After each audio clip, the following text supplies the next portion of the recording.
What's up, YouTube? And today we're going to be talking about the alternate angle theorem and how to prove it. So let's just get started. Suppose you have a circle and you have a tangent to that circle.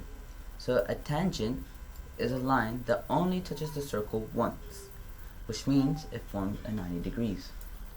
So the alternate angle theorem states that a chord, let's just say you have another chord here, that a chord,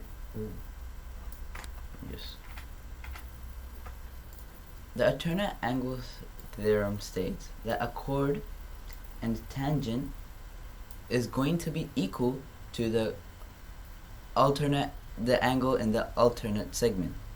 So what that means here is that if you have a chord, and that means that the angle and the alternate segment is going to be the same. They're going to be equal.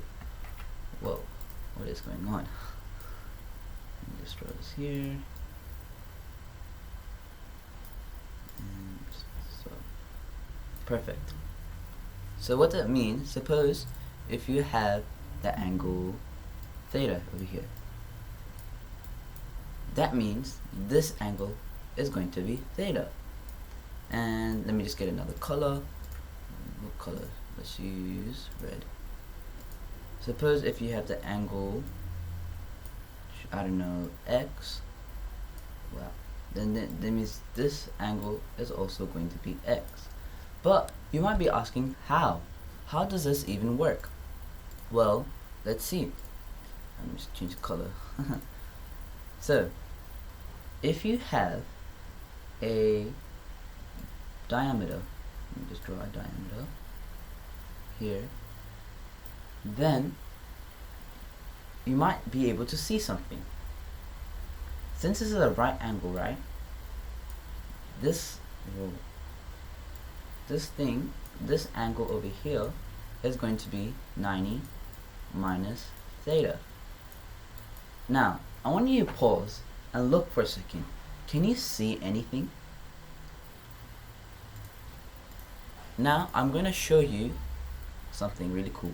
If I draw a line here, you should see that you have a both sides theorem. You have an alternate segment theorem. And I covered that in my other video. So this, since 90 minus theta is over here, then let me just change my color. What's that? I don't know, red.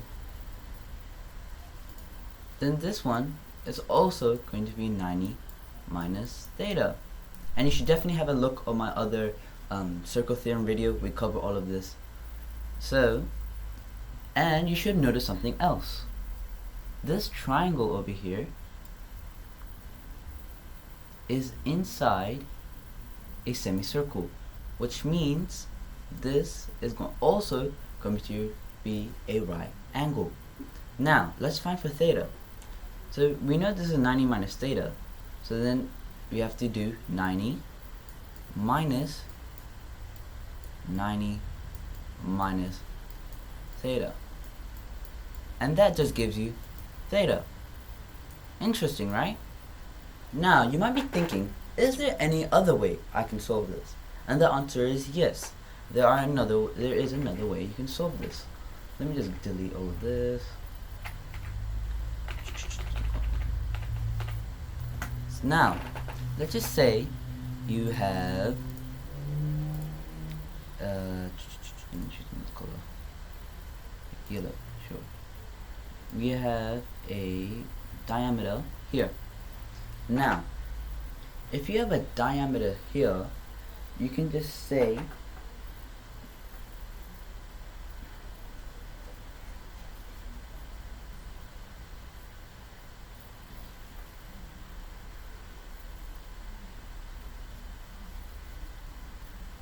you can draw from the center, suppose the center is O, a line, a radius. Now, since these two are both radiuses, right? Let me just draw this like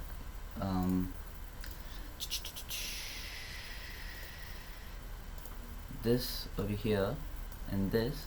since they're both radiuses, they are the same length, and they also that is also an isosceles, because they share this side as well. So therefore, these angles should be. We also know that this angle is 90 minus theta, as shown before. So then we know that the angle in the center is going to be 290. Let me just draw that somewhere. The angle at the center is going to be 290 minus theta, because this is an isosceles, right?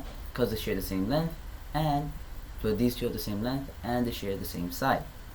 So this is just going to be 180 minus 2 theta.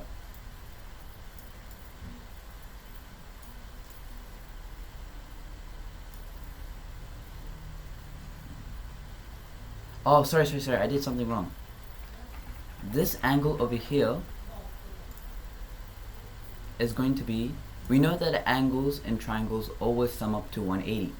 Therefore, the angle over in the center is going to be 180 minus 2 over 290 minus theta, which is just going to give you, solving for theta, should give you 180 minus 180 plus 2 theta, and that's just going to be 2 theta. So the angle at the center is just 2 theta. So we can write this in a different color. Let's write this in this color, sure. So now, I want you to see something else. Can you see something? I'll even make it more obvious for you.